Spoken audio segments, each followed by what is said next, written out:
hindi sinunod ang play. Sablayang 4-point attempt ni Jerome Lastimosa sa huling segundo kontra Phoenix. Quick 2 points lang sana ang play na itinawag ni Coach L.A. Tenorio.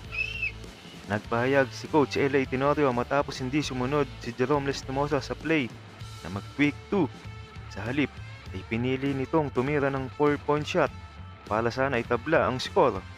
Ngunit sumablay ito na naging dahilan ng pagkatalo ng Magnolia sa Phoenix.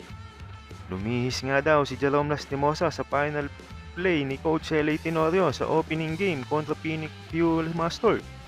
Aniya, learning experience na lang ito kay Jerome Lastimosa. Ayon kay L.A. Tenorio, hindi niya kinekwesto ng decision making ni Jerome Lastimosa.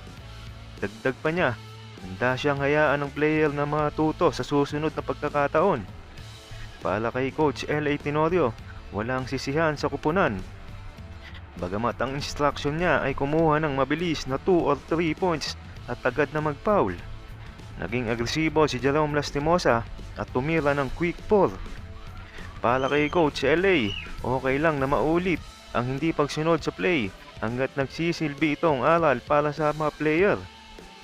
Hanggang sa make or break play na iyon, nagkaroon si Jerome Lastimosa ng impresibong all-around game na 18 points sa 7 of 11 shooting at may 9 na rebounds at 4 na assists sa buong laro.